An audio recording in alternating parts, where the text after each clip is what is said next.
उसका full solution करते हैं। देखिए पहला क्वेश्चन है पहला क्वेश्चन आया था वैदिक गणित से और क्वेश्चन था सूत्र निकलन का प्रयोग कर 105 का वर्ग कीजिए। पहला क्वेश्चन है सूत्र निकलन से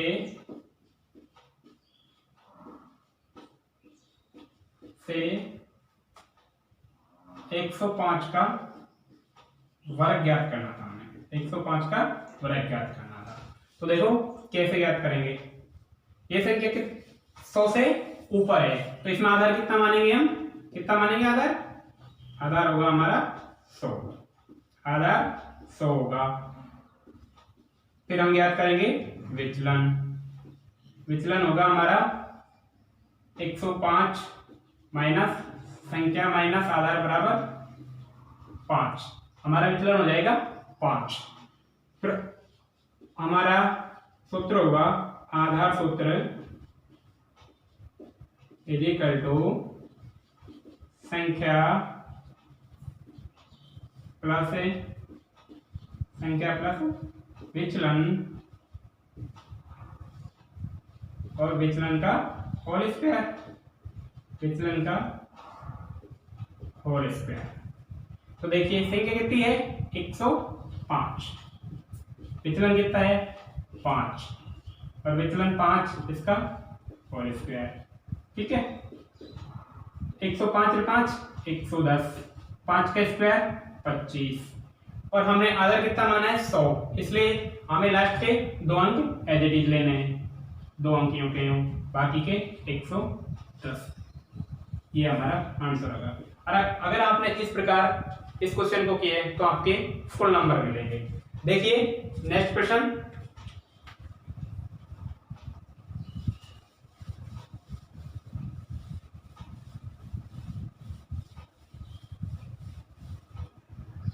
अगला हमारा प्रश्न है निम्न समीकरण का हल ज्ञात कीजिए। प्रश्न नंबर 2 है निम्न समीकरण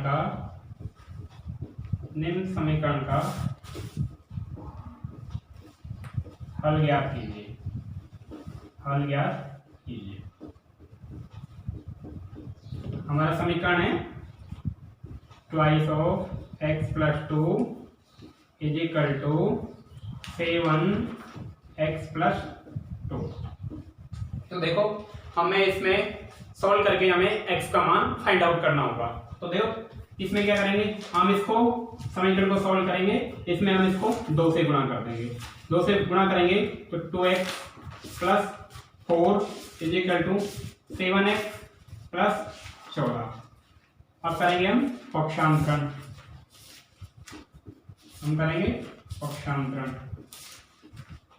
पक्षांतरण में देखो 2x 7x इधर लाएंगे प्लस का है तो क्या हो जाएगा? माइनस का। और 14 4 प्लस का है तो इधर हो जाएगा क्या हो जाएगा? माइनस का। 2x में से 7x गए तो कितना बचेंगे? Minus 5x। 14 में 4 गए तो कितने बचेंगे? 10 x का। तो x बराबर कितना हो जाएगा?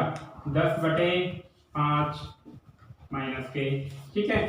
तो x बराबर कितना माना जाएगा हमारा? -2। ये हमारा क्वेश्चन 2 का आंसर है। क्या है हमारे क्वेश्चन 2 का आंसर है? कितना है? -2। नेक्स्ट क्वेश्चन देखते हैं। नेक्स्ट क्वेश्चन होगा हमारा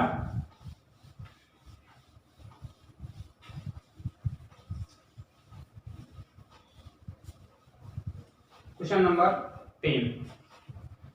क्वेश्चन नंबर होगा 3। क्वेश्चन 3 है दो संख्याओं का गुणनफल 12960 है तथा HCF यानी महत्व समाप्रभुत्व 18 है तो लघुत्तम समाप्रभुत्व ज्ञात कीजिए। यानी दो संख्याओं का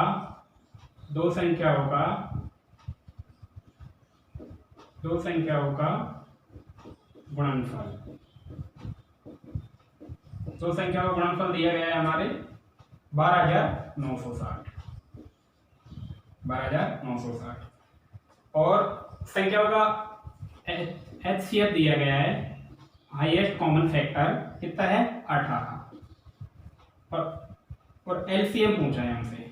LCM पूछा है ये हमें ज्ञात करना है।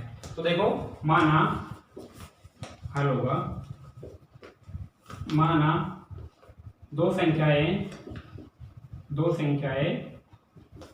माना दो संख्याएं p व q है। तो सूत्र होगा हमारा p व q का गुणनफल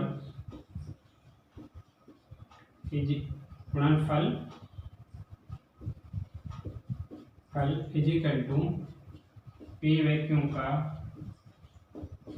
HCF यानी महत्व समापरवत गुणा p व q का LCM।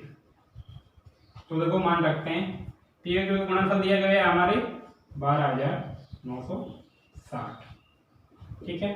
p व q का HCF है 18 मल्टीप्लाई p व q का LCM, ठीक है।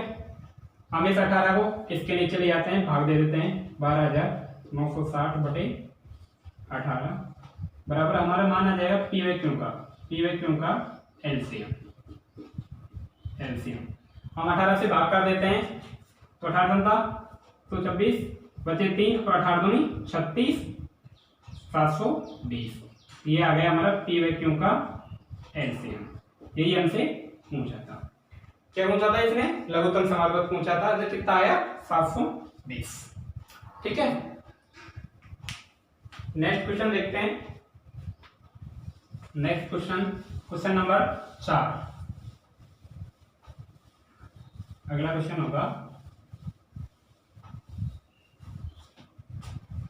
नेक्स्ट क्वेश्चन है ट्रिग्नोमेट्री से सवाल आया था जिसमें हमें वैल्यू पुट करनी थी और हमारा आंसर निकालना था। तो देखिए क्वेश्चन नंबर 4 था, मान ज्ञात कीजिए 3 cos 30 माइनस 4 cos क्यूब 30।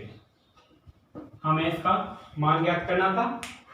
हमें cos 30 की उनकी वैल्यू याद होनी चाहिए थी, यानी हमें पूरी सारणी की वैल्यू याद होनी चाहिए थी।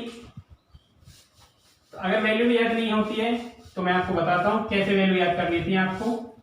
30 डिग्री के लिए एक टेबल होती है 1√3, 1, 2, 2 और √3। जब मैं आपको ट्रिग्नोमेट्री पढ़ाऊंगा तब बताऊंगा ये कैसे होती है। इसका मान sin थीटा होता है, ये cos थीटा होता है, ये tan थीटा होता है। इसका रिवर्स cot sec और cosec होता है। तो देखिए 3 का 3 cos 30 की वैल्यू कितनी होगी? √3/2। कितनी होगी? √3/2 माइनस 4 का 4 cos क्यूब 30, cos 30 की वैल्यू है √3/2, क्यूब है तो क्यूब हो जाएगा गुणा √3/2 का क्यूब, ठीक है। तो इसको गुणा करेंगे कितना जाएगा? 3√3/2 माइनस 4 गुणा 3 को अगर √3 को 3 बार गुणा करते हैं तो √3 से √3 करेंगे तो रूट हट जाएगा तो कितने आ जाएंगे? 3। फिर रूट को 3 से करेंगे कितना जाएगा? √3 आ जाएगा। ये हो जाएगा 3√3 इंटू 2 को अगर 3 बार मल्टीप्लाई करते हैं तो आ जाएगा 2 दूनी 4, 4 दूनी 8, 4 दूनी 8। 4 से इसको काट देते हैं, कितनी बार कटेगा? 2 बार। तो 3√3/2 माइनस 3√3/2। 3√3/2 में से 3√3/2 काटना है तो इससे ये कट जाएगा और बचेगा हमारा 0। इस क्वेश्चन का आंसर होगा हमारा 0। देखिए नेक्स्ट क्वेश्चन भी ट्रिग्नोमेट्री से ही आया है, उसमें भी हमें वैल्यू ही पूछी है।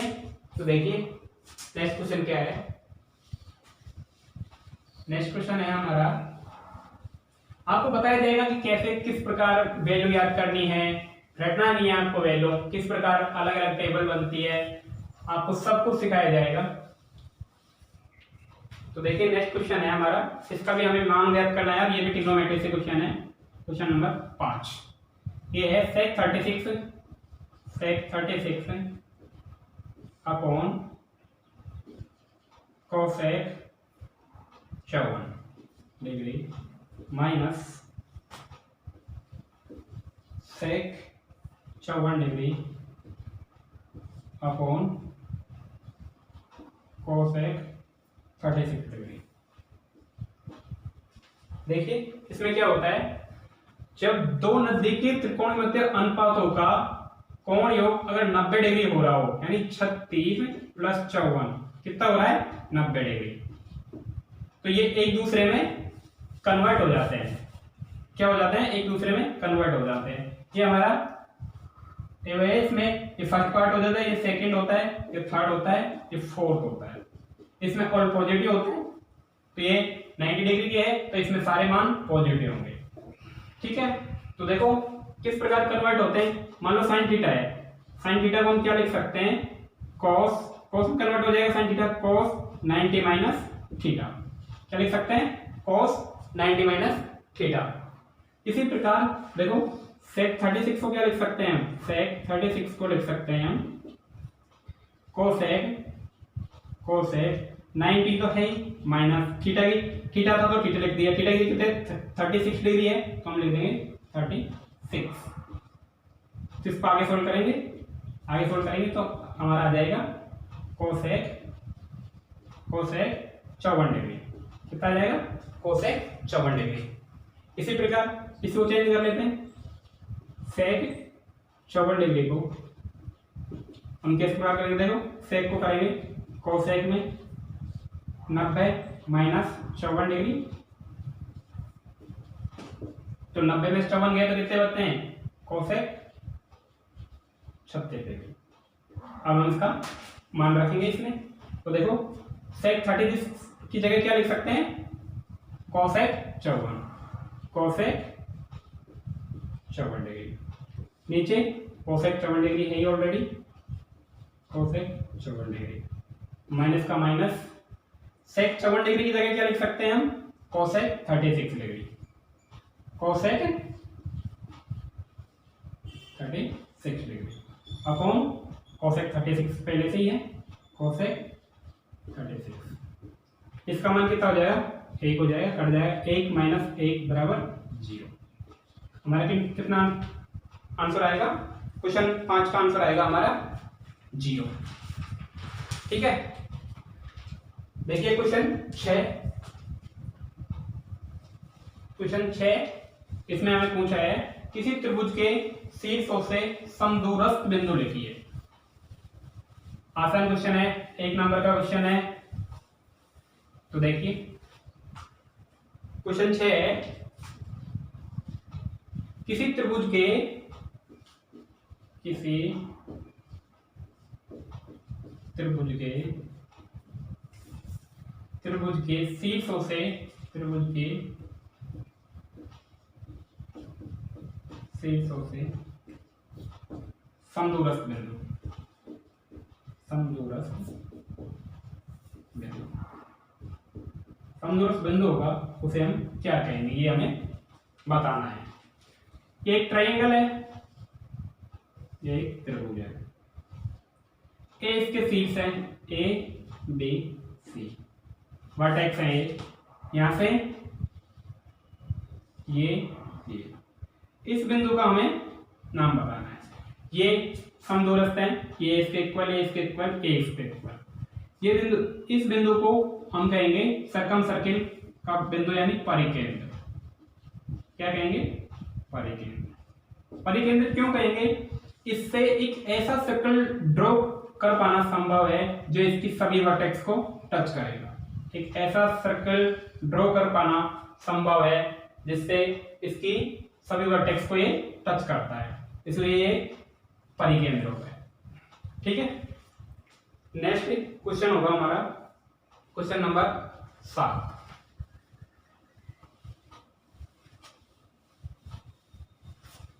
नेक्स्ट क्वेश्चन है क्वेश्चन नंबर 7। क्वेश्चन 7 है, 5 सेमी त्रिज्या वाले वृत्त के केंद्र से 13 सेमी दूरी पर, 5 सेमी त्रिज्या वाले वृत्त के केंद्र से 13 सेमी दूरी पर स्थित बिंदु से खींची गई स्पर्श रेखा की लंबाई ज्ञात कीजिए। हमें कह रहा है कि 5 सेमी त्रिज्या वाले, यानी एक ये क्वेश्चन है 7, एक सर्कल है, वृत्त है, जिसकी त्रिज्या हमें दी है 5 सेमी। ये इसका सेंटर है, ये इसका ओ मान लो सेंटर है, ठीक है। इसकी केंद्र से 13 सेमी दूरी, केंद्र से ये दूरी 13 सेमी है, 13 सेमी है, ठीक है। 13 सेमी है। फिर एक स्पर्श रेखा खींची जाती है, इस बिंदु से एक स्पर्श रेखा टेंजेंट खींची जाती है, इसकी रेडियस है 5 सेमी, ये 5 सेमी हो जाएगी, ठीक है। त्रिज्या व स्पर्श रेखा के बीच का कोण कितना डिग्री होता है? त्रिज्या व स्पर्श रेखा के बीच का कोण होता है 90 डिग्री, ठीक है। ये 90 डिग्री होगा। मान लेते हैं ट्रायंगल होगा A B C, A B, ये तो ए बी ओ, ठीक है। तो ये हमारा बन जाता है एक राइट एंगल ट्रायंगल यानी समकोण त्रिभुज, ये हमें बन जाता है समकोण त्रिभुज। अब हमें इसमें से पाइथागोरस थ्योरम लगानी है, इसमें से थ्योरम लगा के हमें ए बी का मान ज्ञात करना है। तो ए बी का मान ज्ञात करने के लिए पाइथागोरस प्रमेय, पाइथागोरस प्रमेय से देखो A B square equal to, ये इसके सामने को कर्ण हो जाएगा थीटा के सामना, तो इसमें हो जाएगा हमारा A B square plus A O square equal to B O square, ठीक है। तो हो जाएगा, हमें ज्ञात करना है ए बी का मान, ए बी का मान ज्ञात करना है, तो A B square equal to B O square minus A O square, A B square equal to B O का मान है 13 का स्क्वायर माइनस ये है ए ओ का मान 5 का स्क्वायर, ठीक है। 13 का स्क्वायर हो जाएगा 169, 5 को हो जाएगा 25, माइनस करेंगे तो हमारे पास आ जाएगा 144, ए बी का स्क्वायर आएगा 144, ठीक है। अब हमें ए बी का स्क्वायर आ गया, हमें ज्ञात करना है ए बी ज्ञात करना है, तो हम इसको इधर को भेज देंगे, वर्ग इधर को जाएगा तो रूट में बदल जाएगा, और ए बी का अंडर रूट होता है 12, ए बी का अंडर रूट होता है 12, तो हमारा आंसर कितना आ जाएगा? ए बी की लेंथ कितनी आ जाएगी? 12 सेमी, ए बी की लेंथ कितनी आ जाएगी? 12 सेमी। अगर आपने इस क्वेश्चन को इस प्रकार किया है तो आपके फुल नंबर मिलेंगे, ठीक है। नेक्स्ट क्वेश्चन होगा हमारा,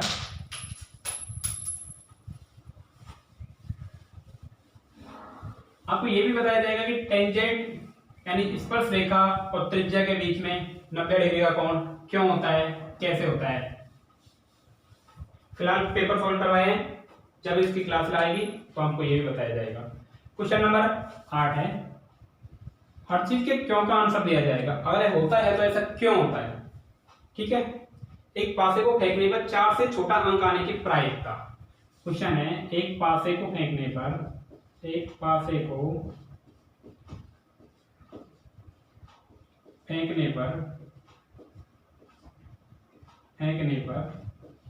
4 से छोटा अंक आने की प्रायिकता, 4 से छोटा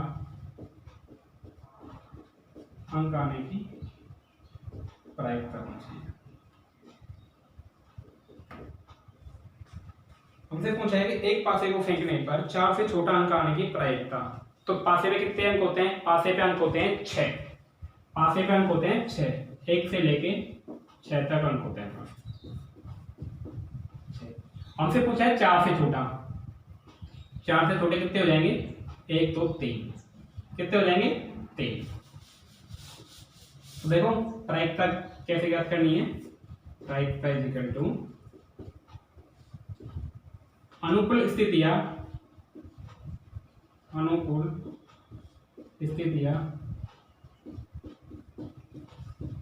अपॉन टोटल स्थितियां,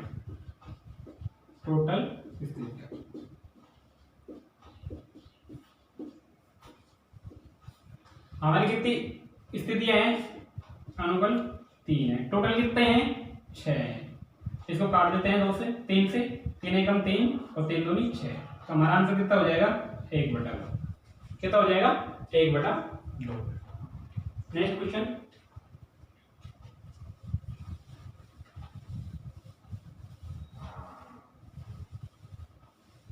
नेक्स्ट क्वेश्चन देखो, हमसे पूछा है वाहनों के लिए आवश्यक पीयूसी का पूरा नाम क्या है। वाहनों के लिए आवश्यक, इसकी फुल फॉर्म पूछिए पीयूसी की।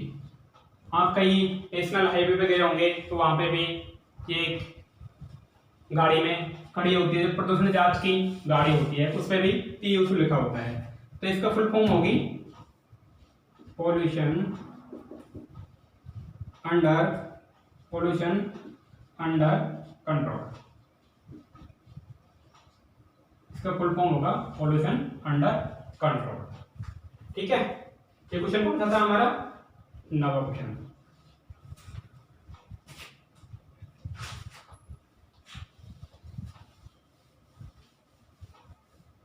हमारा 10वां क्वेश्चन होगा।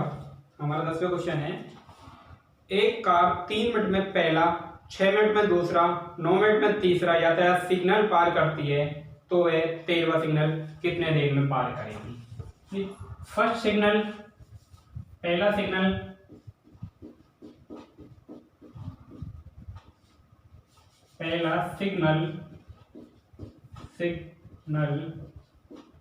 पार करने में टाइम लेती है,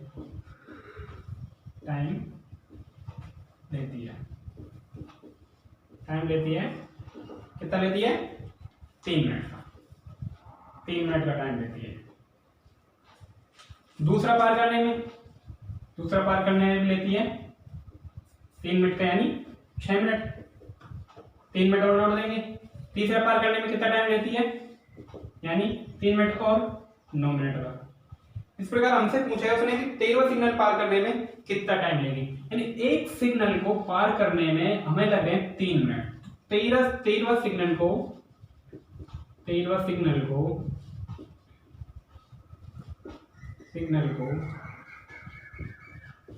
पार करने में लगेगा टाइम,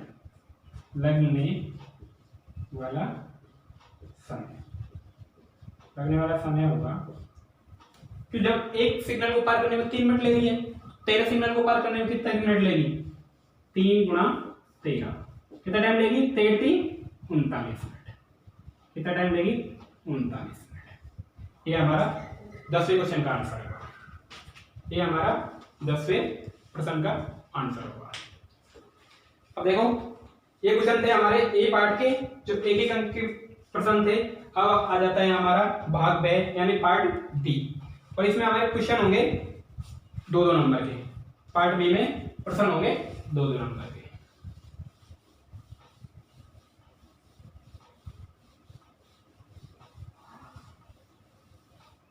पार्ट बी में क्वेश्चन है, ये हमारा फिर पार्ट बी में 11वां क्वेश्चन आया है वैदिक गणित से, और हमसे ये पूछा है 11वां क्वेश्चन है, सूत्र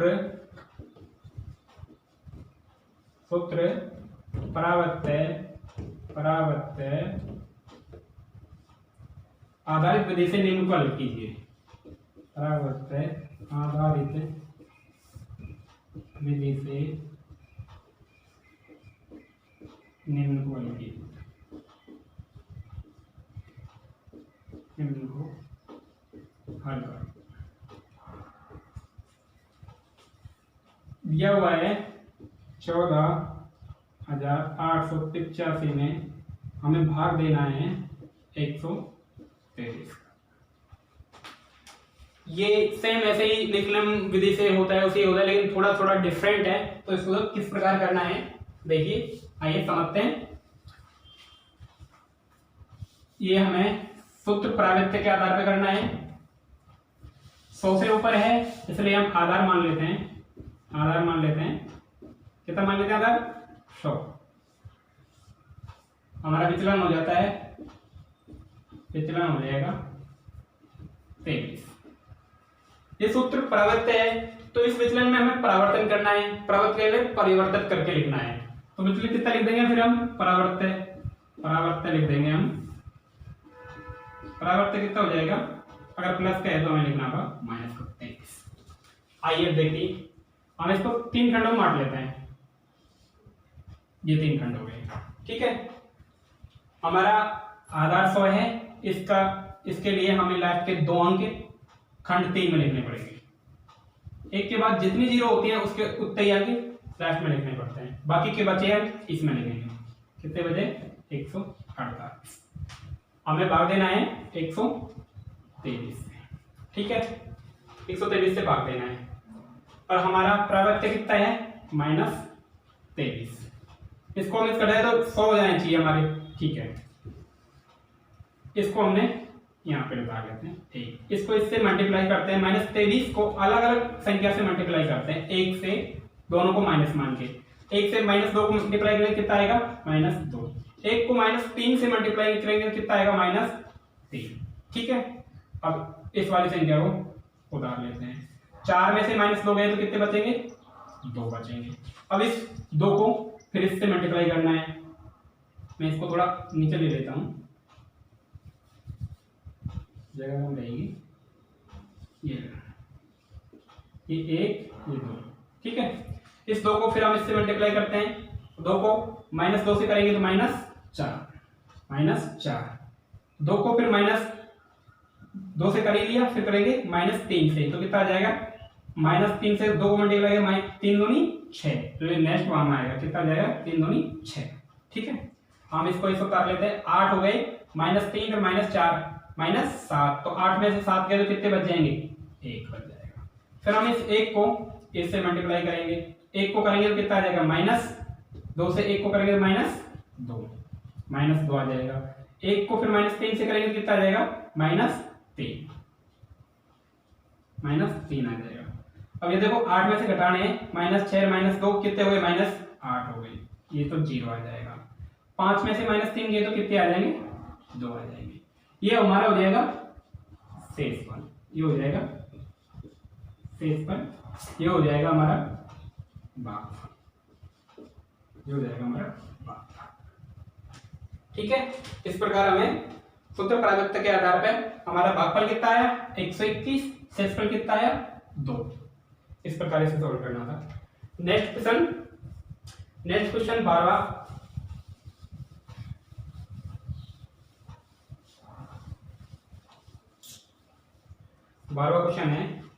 क्वेश्चन है परिमेय संख्या 7/80 का दशमलव प्रसार शांत या अशांत आवर्ती बिना विभाजन प्रक्रिया का उपयोग कर ज्ञात कीजिए। हमें ज्ञात करना है कि जो भिन्न दी गई है वो शांत है या अशांत है। फिर इसका हम भाग देके प्रयोग करके नहीं करना है, हमें इसको दूसरी तरह से करना है। तो बिना विभाजन के बोला है इसने। तो देखो, पहले तो हमें ये जानना होगा शांत किसे कहते हैं, अशांत किसे कहते हैं। शांत और अशांत किसे कहते हैं, पहले तो हमें ये पता होना चाहिए शांत और अशांत में क्या अंतर है। शांत भिन्न वो होती है जिसमें हमें मानो P/Q कोई भिन्न है।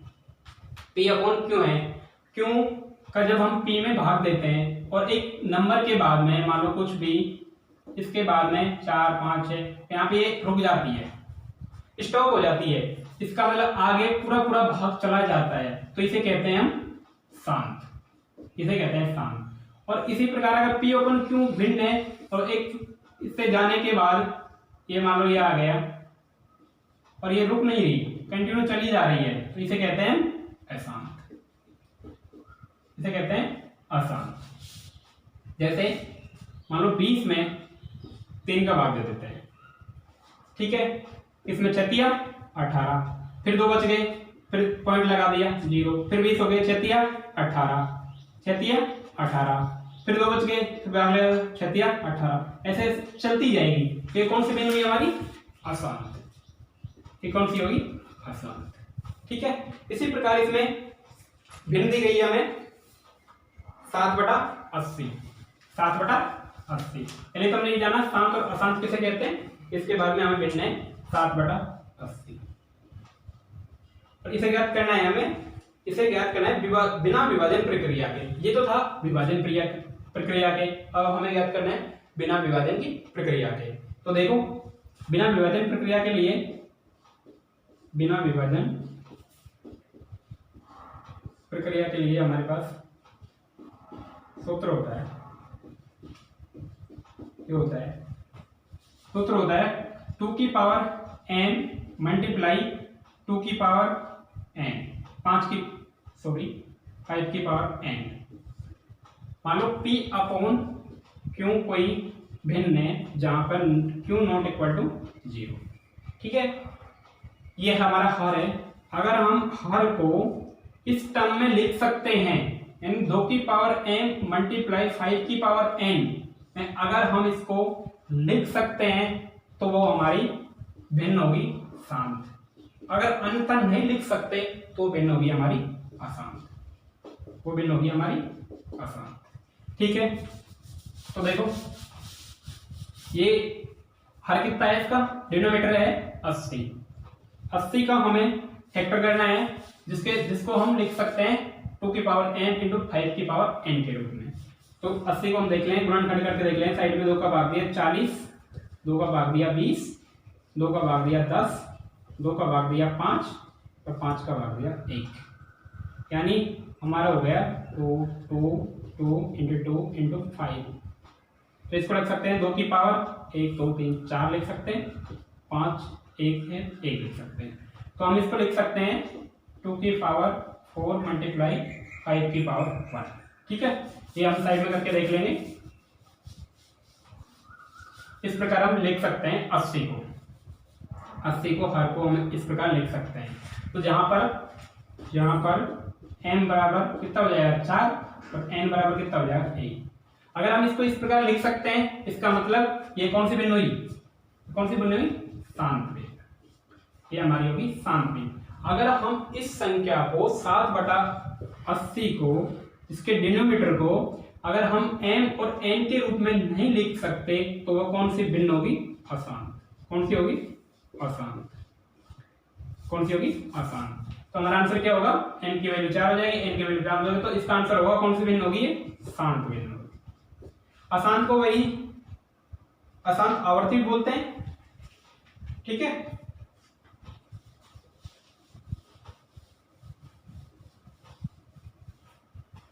हमारा अगला प्रश्न होगा, हमारा अगला प्रश्न मेंसुरेशन से है। तो देखिए अगला प्रश्न है 14 सेमी त्रिज्या के वृत्त के त्रिज्यखंड द्वारा केंद्र पर अंतरित कोण 90 डिग्री है। वृत्त के लघु वृत्तखंड के चाप की लंबाई ज्ञात कीजिए। एक हमें सर्कल दिया हुआ है, वृत्त जिसकी रेडियस है, ये हमारा वृत्त हो गया जिसकी रेडियस है 14 सेमी के केंद्र पर सेंटर पर 90 डिग्री का एंगल बनता है। सेंटर से हम किधर के भी सर्कमफ्रेंस में लाए तो वो हमारी परिधि होती है, ये हमारी परिधि हो जाएगी, वो सॉरी त्रिज्या होती है। त्रिज्या दी गई है हमारी 14 सेमी। ठीक है, सेंटर पर एंगल दिया हुआ है 90 डिग्री, पर हमसे पूछा है चाप की लंबाई, यानी हमें ये वाली लंबाई पूछी गई है यहाँ से यहाँ तक की। ठीक है, हमें ये वाली लंबाई ज्ञात करनी है। टोटल एंगल कितना होता है वृत्त का, 360 डिग्री। कितना होता है, 360 डिग्री। ठीक है, हमें इसके चारों ओर की दूरी को क्या कहते हैं, परिधि। क्या कहते हैं, परिधि। 2πr कब होती है, जब एंगल होता है 360 डिग्री। कितना एंगल होता है, 360 डिग्री। हमें ज्ञात करना है सिर्फ 90 डिग्री के लिए, मल्टीप्लाई 90। इसका सूत्र होता है चाप की लंबाई बराबर, चाप की लंबाई इज इक्वल टू 2πr।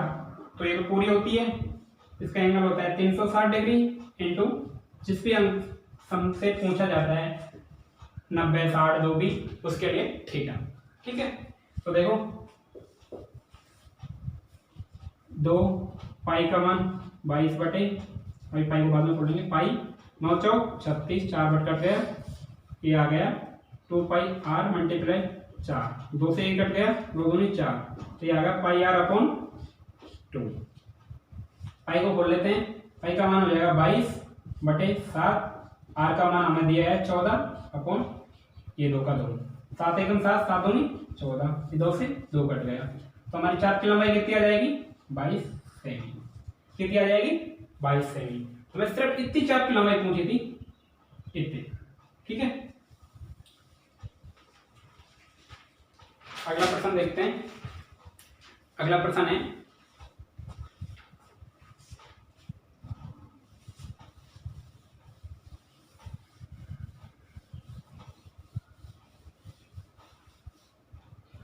प्रश्न नंबर 14। प्रश्न 14 है।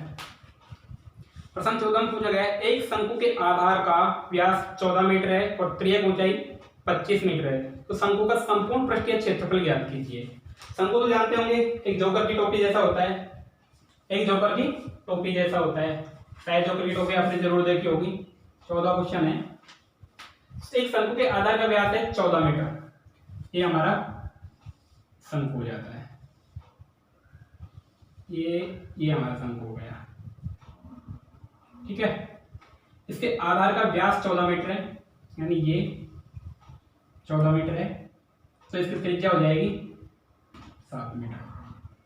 व्यास त्रिज्या बराबर है व्यास की आधी होती है, त्रिज्या होती है व्यास की आधी, व्यास बाई 2, ठीक है। यहां से हम इसे परपेंडिकुलर डाल देते हैं, ये इसकी हाइट हो जाएगी, ठीक है। ये त्रिज्या हो गई, ये हाइट हो गई, ये एल होती है फ्लैट जो इसकी त्रिज्यक ऊंचाई होती है, फ्लैट हाइट एल हो जाती, इसकी त्रिज्यक ऊंचाई, त्रिज्यक ऊंचाई फ्लैट। इस क्वेश्चन में तो हमें त्रिज्यक ऊंचाई दी गई है, अगर त्रिज्यक ऊंचाई नहीं दी होती तो हम इसमें किस प्रकार ज्ञात करते हैं, ये हमारी आर हो जाएगी त्रिज्या, तो एल बराबर हम ज्ञात करते हैं पाइथागोरस लगाते हैं, समकोण त्रिभुज हो गया, ये 90 डिग्री हो गया, परपेंडिकुलर डाला है, ये हाइट हो गई, ये आर हो गया, ये आ गया, इसका ये हाइट ये आर हो गया, ये इसका कर्ण ज्ञात करना है, ये लंब या आधार हो गया, ठीक है। तो एल बराबर हो जाएगा एच का स्क्वायर प्लस आर का स्क्वायर, और इसकी वैल्यू दी गई है हमें 25 से। अगर हमें नहीं दी होती तो हम इससे निकाल लेते, ठीक है। अब हमसे पूछा है संपूर्ण पृष्ठीय क्षेत्रफल, संपूर्ण पृष्ठीय क्षेत्रफल, पृष्ठीय क्षेत्रफल, पृष्ठीय क्षेत्रफल, पृष्ठीय क्षेत्रफल होता है ये वाला, ये वाला, ठीक है। ये क्या होता है, पाई आर एल होता है। इसने पूछा है हमसे संपूर्ण पृष्ठीय क्षेत्रफल, संपूर्ण पृष्ठीय क्षेत्रफल, यानी हमें ये भी ज्ञात करना है, ये भी ज्ञात करना है। ये एक वृत्त हो गया और इसका क्षेत्रफल का सूत्र होता है, वृत्त का क्षेत्रफल होता है पाई आर स्क्वायर, ठीक है। पृष्ठीय क्षेत्रफल होगा पाई आर एल, संपूर्ण क्षेत्र होगा, टोटल संपूर्ण क्षेत्र होगा pi R L plus pi R square. इसमें से मैं पाई आर कॉमन ले लेता हूं, थोड़ा सिंप्लीफाई करता हूं, तो यहाँ पर बच जाता है एल और आर बच जाता है, ठीक है। वैल्यू पुट कर देता हूं, पाई की मान हो जाएगा 22/7, आर हमें दी हुई है ओनली 7, एल हमें दिया हुआ है 25 सेमी, ये दे रखा, ठीक है। आर कितनी है 7 सेमी, आगे सोल्व करते हैं, 7 से 7 कट गया, 22, 25 7 32, 22 दूना 44 और 22 66 4 70। तो पृष्ठीय क्षेत्रफल पूछा है तो यह आ जाएगा वर्ग सेमी, वर्ग 704 वर्ग सेमी। उम्मीद है आपने भी इसी प्रकार इस क्वेश्चन को किया होगा, ठीक है। नेक्स्ट क्वेश्चन देखते हैं 15वां नंबर का क्वेश्चन। नेक्स्ट क्वेश्चन है हमारा 15वां क्वेश्चन, क्वेश्चन है 15। इसमें पूछा है एक सीधे व 8 मीटर ऊंचे खंबे के शीर्ष पर, एक सीधे व 8 मीटर खंबे के शीर्ष पर सीसीटीवी कैमरा इस प्रकार लगाया गया है कि 10 मीटर दूर दृष्टि रेखा के आगे यातायात देखा जा सकता है। तो खंबे के चारों ओर परछाई द्वारा निर्मित वृत्ताकार क्षेत्र का क्षेत्रफल ज्ञात कीजिए।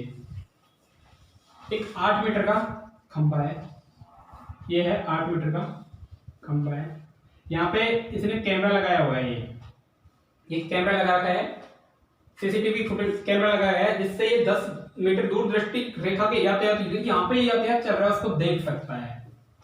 इधर को भी 10 मीटर देख सकता है, इधर को भी 10 मीटर देख सकता है। यहाँ से यहीं से देखेगा, कुछ सोचेंगे यहाँ से देखेगा, यहाँ से भी कैमरा यहाँ पे लगा हुआ है तो ये यहीं से देखेगा, और ये इधर को ये 10 मीटर एरिया तक देख सकता है। इसकी दूर दृष्टि की लंबाई है 10 मीटर। तो इसके खंबे चारों एक परछाई द्वारा निर्मित वृत्ताकार, तो ये एक क्षेत्रफल बढ़ जाएगा यहाँ से इसकी परछाई का, ये क्षेत्रफल बढ़ जाएगा इस प्रकार, क्षेत्रफल इस प्रकार बढ़ जाएगा और ये एक शेप ले लेगा शंकु की। तो मैं देखो इसको साफ बनाता हूं, ये हो जाएगा ये इसकी हाइट हो जाएगी, ये इसमें इसने 8 मीटर दिया हुआ है, ये 10 मीटर हो जाएगा, ये भी 10 मीटर हो जाएगा। ठीक है, हमें इसकी रेडियस निकालनी होगी। रेडियस निकालने के बाद हमें ये वृत्ताकार, अगर इसकी रेडियस मिल जाएगी तो हम वृत्ताकार का क्षेत्रफल निकाल देंगे। ठीक है, ये हो गया, परपेंडिकुलर डाला था 90 डिग्री है, तो ये इसे समकोण त्रिभुज हो गया। समकोण त्रिभुज में हमें कर्ण दिया हुआ है, लंब दिया हुआ है, तो आधार निकालेंगे।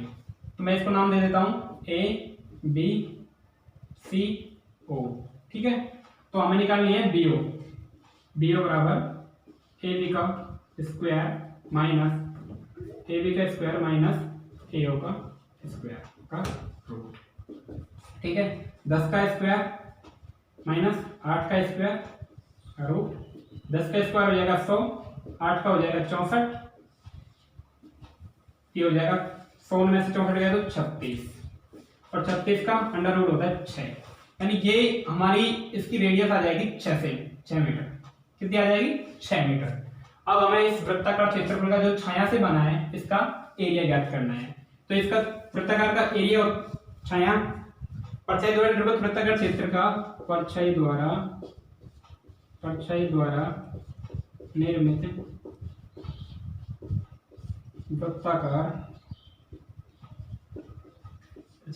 वृत्ताकार क्षेत्र